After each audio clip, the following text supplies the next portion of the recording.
Alrighty, welcome back everyone. We just talked about that Quinn Ewers and Arch Manning debate. I gave my ideas for how they could possibly utilize that. It's going to be really tough. It is an absolute tightrope walk, but you got to see number 16 in there more.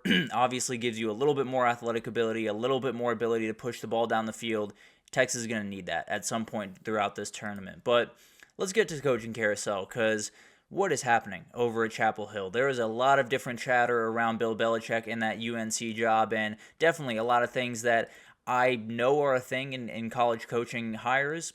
I've never seen it like this. I've never seen it quite as open as this one has been. So let's go ahead and jump into this thing.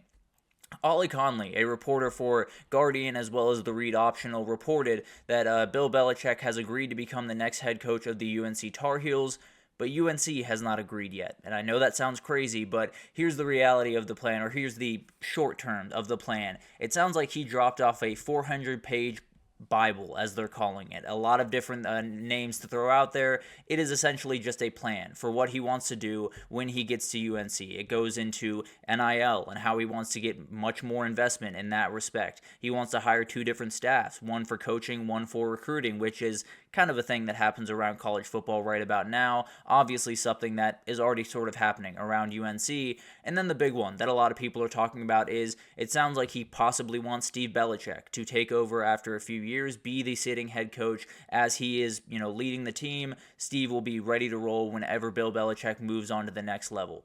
He does want to go to the next level. That is the end-all, be-all of this thing. He wants to be an NFL head coach, but as of right now, he wants to coach football. So he's trying to get back into the game. He's trying to get into the college level, and then probably set up his son Steve for a very successful time while he's at UNC. So it adds a lot of questions. There's no doubt about that. It is a very, very confusing ask. It's one of those things that I think a lot of people are putting towards, are putting forward saying, how could Bill Belichick ask for all of this stuff? Who does he think he is? All of that different type of stuff. But the reality is, this is normal. To a certain extent, this is normal in the sense that a lot of these coaches that take these big-time jobs, whether it's UNC or it's UCF here in a bit, or it's a lot of different schools that are open right about now, they're not going to have necessarily demands, quote unquote.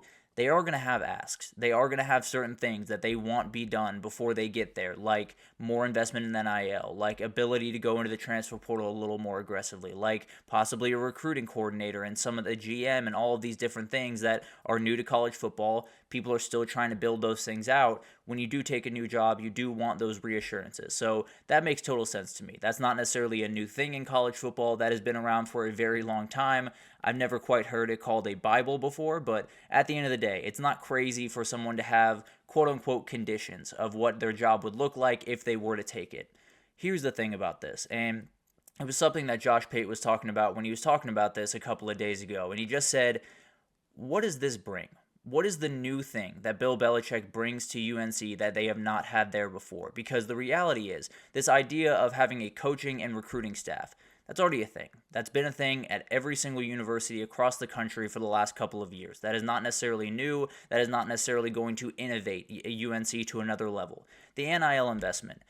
Go ahead and ask Texas how much ground you have to make up in the NIL world. Go ahead and ask Oregon how much ground you have to make up in the NIL world, and the UNC people will say, probably can't do that in a couple of years. That's the reality of this situation. UNC, you're in great shape. I'm not saying that you can't compete with some of these teams in terms of NIL. You got the money, you got the people to do it. There's no doubt about that. But the reality is, are you willing to spend to that degree? Are you willing to go toe-to-toe with guys like Texas, with guys like Oregon, and bid millions of dollars on these very, very talented quarterbacks, very, very talented players all around the country? Is that something that can happen essentially overnight over at UNC? They've already started the fundraising process. Obviously, they've done a relatively good job of doing that. But this is a new coach. He's going to have to build relationships. He's going to have to get everything in place. He's going to have to make sure that these boosters are fully on board, and that's not an easy thing to do. That's not an overly easy thing to do, especially for a coach that is coming down from the NFL level, a coach that, whether we like it or not, some people don't love the attitude of Bill Belichick. I tend to lean towards it, but the reality is there's quite a few people that don't love the way that he carries himself. There's a lot of things that are going to have to happen for this to really go off without a hitch, is kind of what I'm trying to say here. There's so many different hurdles that he's going to have to get over, hurdles that he's been able to get over in the NFL level, no doubt about that. He's incredible at building a group, at putting together a staff, at staying under the salary cap, at doing all of that stuff. Everyone's good at doing all that stuff. Texas is good at doing that. Georgia's good at doing that. Bama's good at doing that. Ohio State, Michigan, Oregon, all of those teams are incredibly good at playing the professional football game. You don't need to go hire Bill Belichick to change the way that you go about your business to become a professional style football or college football program. You can just hire a guy that's already in college football because that's what college football is now. You don't have to bring a guy down because no one understands what's going on. Everyone's running around trying to figure out how to make this work. People have it figured out. Texas has it figured out. Oregon has it figured out. Pretty much everyone around the country has it figured out. It doesn't need to be Bill Belichick that fixes everything. All of that being said, I've said all of my piece there. I don't necessarily think it is the greatest thing in the world. I think it's something that could possibly put them on path to be a dominant force in college football. I think it could put them in a hole that they could never get out of as well. It's one of those type of hires. I think it is a huge risk-reward type proposition. That being said, the guy can coach football. Let's just be totally honest. He is one of the best, maybe the best football coach that has ever lived. He is a guy that absolutely will get winning football out of you. The question is, will he get winning football out of you for extended periods of time? I'd be a little bit surprised. And you're adding money to a world where you're already going to have to spend $22 million here in a second on revenue sharing. It's just a big ask. I don't know if this is going to happen. I think if it did happen, it would be a very, very interesting thing to watch. Not necessarily saying it wouldn't work. I'd be a little bit skeptical of it working, but at the end of the day, it would be fascinating to watch. It would definitely be one of those things that a lot of people have a lot of opinions on, and it would be fascinating to see him in that Carolina blue. It sounds like a decision is coming on this relatively soon, so we will keep you updated as it does, but this is going to be weird. I can almost promise you that. But let's move on from this. Let's get to all the other updates. And Barry Odom, the head coach of UNLV, has taken the job at Purdue. He will be the new head coach there. Really remarkable coach. Definitely a guy that is really, really talented and probably going to be a guy that can utilize the portal pretty effectively. Did it really well at UNLV and absolutely is going to have to do it this time around at Purdue. UCF got Scott Frost. They got him back. The prodigal son does return to Orlando, and Mackenzie Milton's going to be right there with him. As the quarterback coach, they have hired Mackenzie Milton as well as Scott Frost to be the head coach. This is just cool. I don't know if this is going to work. I don't know if it's going to fall into place the way that they want him to, but this is going to be an awesome storyline to watch as we head into 2025 in the college football year.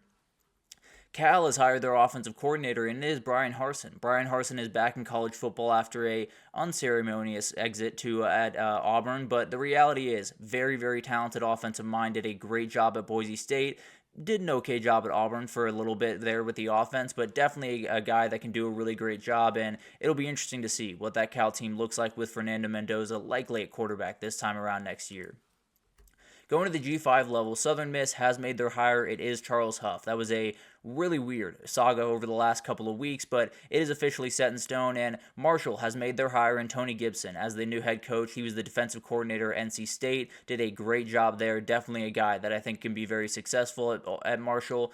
But that was a very weird exit. There's no doubt about that, but both those teams have their guys, and we'll see what happens from here in terms of staffing and players moving around from those two schools.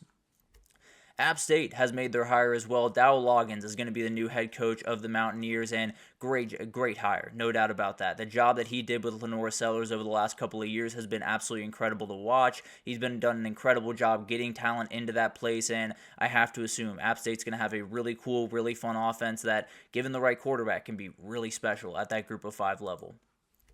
Charlotte has made their hire as well. Tim Albin, the old Ohio coach, is going to be the new head coach of the Charlotte 49ers. Really talented guy, obviously coming off a MAC title with Ohio. Definitely someone that is going to be really successful at Charlotte, and really excited to see what the next step is for this coach. I think he could be very successful and possibly in the Power 4 here pretty shortly.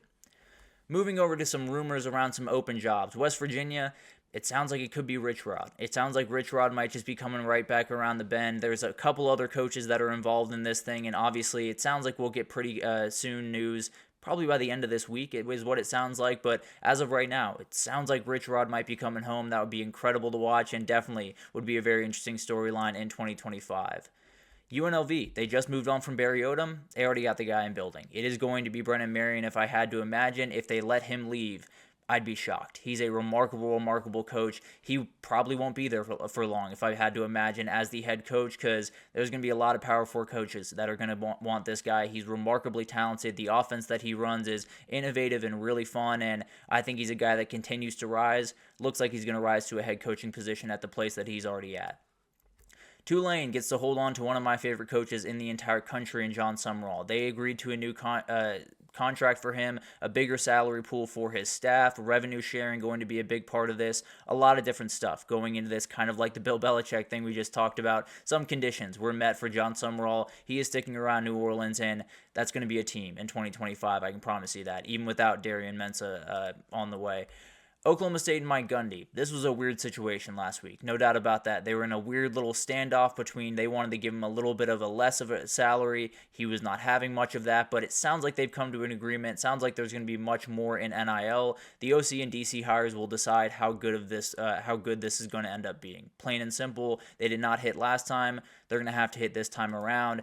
And speaking of coordinators, Chip Lindsey is going to be the new coordinator for Michigan at offensive coordinator. He had an elite offense in 2023 with UNC. Very different offense from what Michigan has right now. Still runs the ball very effectively. Amari and Hampton, obviously a big part of that offense, but definitely a guy that can push the ball down the field. Him and Bryce Underwood will be a very interesting fit next year. So a lot of stuff happening around the coaching carousel. That Bill Belichick news is about as confusing as I've ever seen in the college football world, but we'll try to make sense of it. We'll try to give you an idea of what's happening. It could possibly break today, could break tomorrow, could just go off into the ether, and then they hire someone totally different. So we'll update you on all of that stuff as it happens, but let's take our third break. And when we come back, we got to talk about the month of December and the teams that need dominated. A lot of teams that are looking in the portal, a lot of teams that are looking all over the place. We'll talk about what they need right after this, so stick with us.